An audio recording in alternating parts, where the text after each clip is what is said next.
Hello guys and welcome back.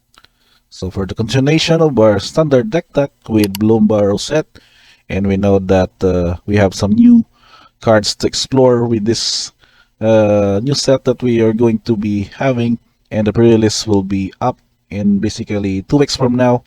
And in particularly, we should be able to enjoy the new cards and gameplay strategies, in which we can also adapt here in our formats. For instance, here in our video here, our standard deck tech, which I call this one again our support from previously featured deck archetypes, and which one we have now the version which we call as the Mardu Pia deck. So we know that the card namesake Pia from March of the Machines Aftermath has now been still my fan favorite, because I would still be looking for ways to have this card get the good advantage. And with the rotation that is happening, and with still having to see this kind of archetypes, see its gameplay again in standard, and we wish also that we can have some new arsenals or card text to use for coming from the BloomBurrow set. So here now are exploring the list of this deck. So we have 20 creatures, 4 enchantments, 8 instants, 24 lands, and a single out planeswalker.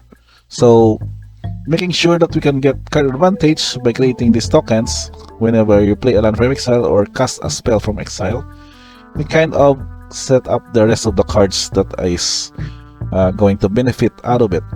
So you can see here a new card that is under the red frame, which is the Firegrass Mentors. This is a black-red Lizard Warlock. It's 2/1 creature. I mean, your second main phase. If an opponent lost life this turn, you can exile the top 2 cards of library and then choose one of them to play until end of turn. So in any case, you still be able to do some exile effects in your second main phase and have some of those card advantage put you ahead on the game or on the board. So that is 4 copies in the deck.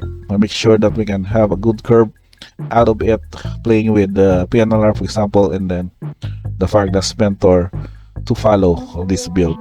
So joining the 2 drops in this build are copies of your Inti, Seneschal Dusan. This is from Lost Caverns of Ixalan. So it also in a way can do some exile effects, because whenever you attack, you can discard a card and then put a special counter on target attacking creature, and then having a trample until end of turn. At the same time, whenever you discard 1 or more cards, you can get to exile that card with library and then play that card until your next end step. At any instance, you get to pump up your setup of your creatures and also get some good card advantage for that discarded card whenever you have that discarded and have a trigger for the exile. And of course, create a token if you play that card with the PNLR. And the other solo 2 drops, I can say, because you can also in a way do some exile effects, triggers. You can plot it for 2 and just basically also cast it for 2 if needed. The Slick Shot Show Off, so that is 4 copies in the deck. You can also attack in the Flying Haste setup and goes with more damage advantage whenever you cast a non-creature spell, in which you get +2/+0 until the end of turn. So with that on the curve, you can then turn on the 3 drops of the setup with the copy of Animpakal. So Animpakal goes with another trigger, because whenever you attack with 1 or more non-gnome creatures, you put a +1/+1 counter on it, and then you will create these 1/1 colorless gnome artifact creature tokens. So these creature tokens would also attack equal to the number of its tokens created to the +1/+1 counters on Animpakal. So the more so that you can attack, you put more of these +1/+1 counters and create equal number of these 1/1 gnome artifact creature tokens.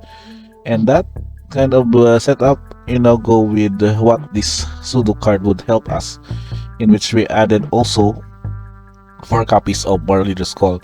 So not only you can need to attack with those merely 1/1 creatures, but also get pumped with this anthem effect.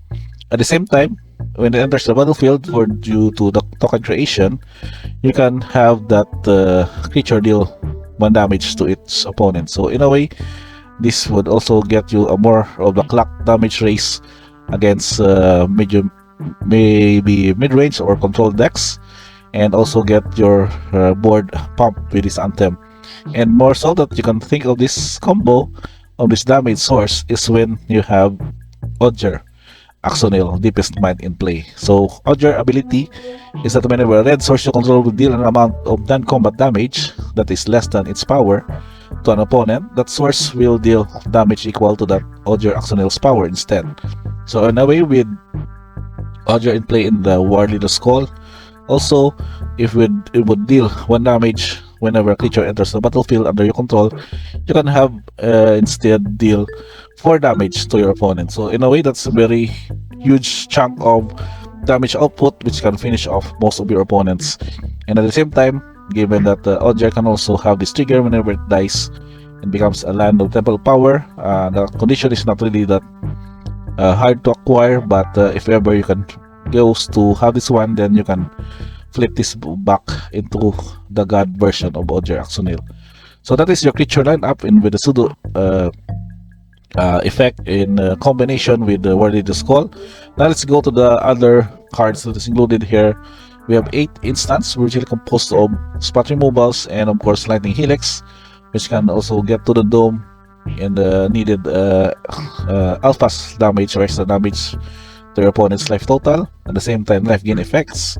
And then our lone soccer here, which is Jaya, Fear Negotiator, which can also have some various use with the synergy to PNLR.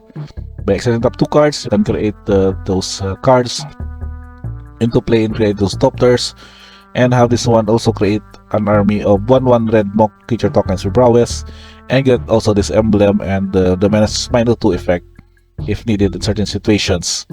So that is your setup for your Planeswalker instant, but we also have here sort of a card draw effects with Ren's Resolve, which can have an exiling of 2 cards library, and then until the end of your next turn you may play those cards.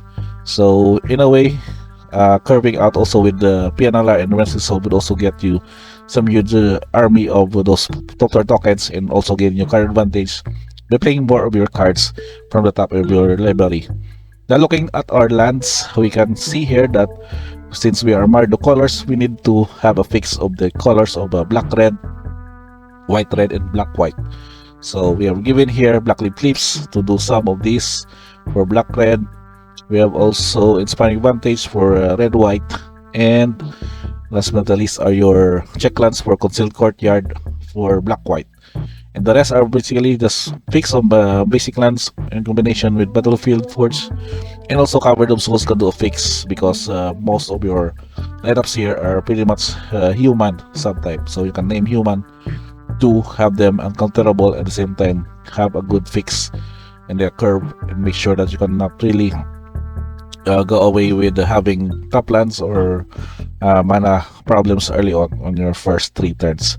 And last but not least, our average value is 2.33, and our distribution is more of red. You can see here it's 35. It's very obvious also with the colors, and white is 14 with black splash of 8. But of course, having this black side added to their color choice would really mean that open for your sideboarding with duress and discard effects and more spot removals that are more efficient than that having with white and red.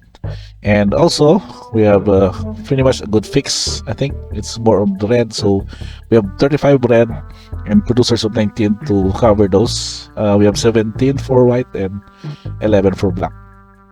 And last but not least are your tokens and extras. We have Gnome token, Monk token, Parisian Bite token from the Mirex, Tower token of course from Pia, and the extra emblem for Jaya, Fear Negotiator ability. So I think that is it for this initial list of a return of Pia deck in standard with the Mardu version. I do hope you check a similar build. If you do so, just let me know in the comments below. We can have a discussion as to how we can explain more further, and maybe have a exchange of ideas on what would be the better build as more of the BloomBurrow set is revealed in the coming weeks. Again guys, thank you for watching. That's pretty much it for this deck tech for Mardu Pia in standard format with BloomBurrow. Don't forget to like, subscribe, and see you guys on the next video.